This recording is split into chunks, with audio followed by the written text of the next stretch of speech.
How to transfer Microsoft Authenticator to a new phone. Hello everyone, this is Max. Welcome back to another tutorial video. So let's start without wasting any time. Also make sure to watch this video till the end. First of all, don't delete the Microsoft Authenticator on your old phone. Take your new phone and simply open up the Play Store. Now at the bottom right corner, tap on the search icon. Now tap on the search bar and type Microsoft Authenticator. Now click on search. Now tap on install. Now while the app is being installed, make sure to subscribe our channel and hit the bell icon. After installing, simply tap on open. Now wait for some time. Now give all the permissions and simply tap on accept. Now click on continue. Now tap on sign in with Microsoft. Now wait for some time.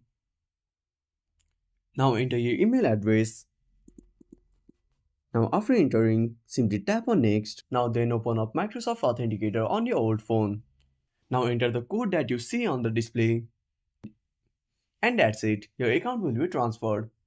So that's it. Thanks for watching. Make sure to subscribe our channel and hit the bell icon. See you in the next video.